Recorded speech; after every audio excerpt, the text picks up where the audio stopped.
I am happy to release the first edition of Rajahams, the official quarterly magazine launched by Kerala Rajaham. I am given to understand that it contains the events that happen in Rajbhavan and articles which are of contemporary relevance. I understand that this is the result of the initiative taken by Sri Rajendra Vishwanatha Arlekar, Honorable Governor of Kerala, who holds the state in high esteem. He has gone on record that this state has fascinated him right from his student days. In his message that appears in the introductory section of this journal, he has complimented our state for the coexistential attitude of the people here and the coexistence of the diametrically opposite ideologies at various levels.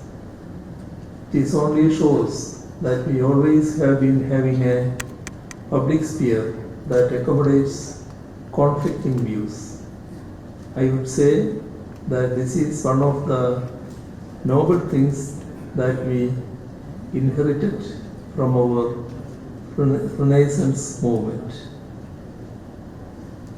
മറ്റ് സംസ്ഥാനങ്ങളിൽ എവിടെയെങ്കിലും ഇത്തരത്തിൽ രാജ്ഭവന് സ്വന്തമായി ഒരു പ്രസിദ്ധീകരണം ഉണ്ടോ എന്ന് എനിക്ക് നിശ്ചയമില്ല. കേരളം സാക്ഷരതയാലും പ്രബുദ്ധതയാലും അടയാളപ്പെടുത്തപ്പെടുന്ന സംസ്ഥാനമാണ് എന്നതുകൊണ്ട് തന്നെ ഇവിടെ എന്തായാലും ഇങ്ങനെയൊന്നിന് പ്രസക്തിയുണ്ട് എന്ന് തന്നെയാണ് ഞാൻ കരുതുന്നത്. രാജ്ഭവനിലെ കൂടിക്കാഴ്ചകൾ, ചർച്ചകൾ തുടങ്ങിയവയൊക്കെ രേഖപ്പെടുത്തുന്ന ഒരു ക്രോണിക്കിളാവും ഇതെന്ന് കരുതുന്നു. സംവാദാത്മകമാണ് നമ്മുടെ സമൂഹം. അതുകൊണ്ട് തന്നെ സർക്കാരിൻ്റേതിൽ നിന്ന് വ്യത്യസ്തങ്ങളോ വിരുദ്ധങ്ങളോ ആയ നിലപാടുകൾ പ്രകടമാക്കുന്ന ലേഖനങ്ങൾ ഇതിൽ വന്നുവെന്ന് വരാം.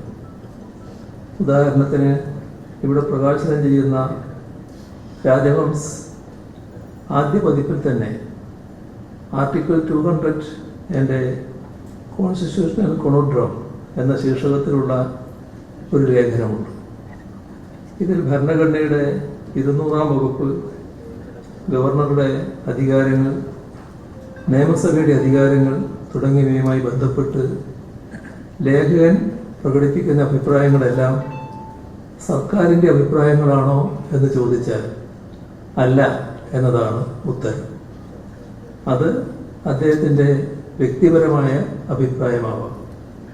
അത് വരുന്നത് രാജ്ഭവൻ്റെ ഔദ്യോഗിക ജേണലിലാണ് എന്നതുകൊണ്ട് ആ അഭിപ്രായങ്ങളെല്ലാം സർക്കാർ അതുപോലെ പങ്കിടുന്നുവെന്ന് ആരും കരുതേണ്ടതില്ല. ഇവിടെ പ്രശ്നം ഇതാണ്: വിയോജനാഭിപ്രായങ്ങളെ അനുവദിക്കണോ, കഴുത്ത് ഞെരിച്ച് കൊല്ലണോ? ആദ്യത്തേതാണ് വേണ്ടത് എന്ന് കരുതുന്ന സർക്കാരാണ് കേരളത്തിലുള്ളത്. വിയോജനാഭിപ്രായങ്ങളെ, വിരുദ്ധാഭിപ്രായങ്ങളെ അനുവദിക്കുന്ന ഒരു പൊതുജനാധിപത്യ മണ്ഡലം നവോത്ഥാന പൈതൃകത്തിൻ്റെ ഈടുവെപ്പായി നമുക്ക് ലഭിച്ചിട്ടുണ്ട്.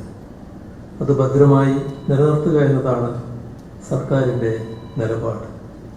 അതുകൊണ്ട് തന്നെ വിരുദ്ധാഭിപ്രായങ്ങൾ സർക്കാരിനെ അലോസരപ്പെടുത്തുന്നില്ല. രാജ്ഭവൻ ചരിത്രപരമായ ഒട്ടനവധി കാര്യങ്ങൾക്ക് സാക്ഷ്യം വഹിച്ചിട്ടുണ്ട്.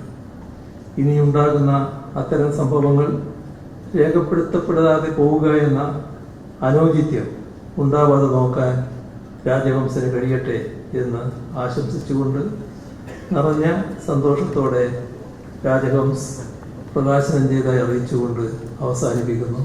നിങ്ങൾക്ക് എൻ്റെ സ്നേഹാഭിവാദം.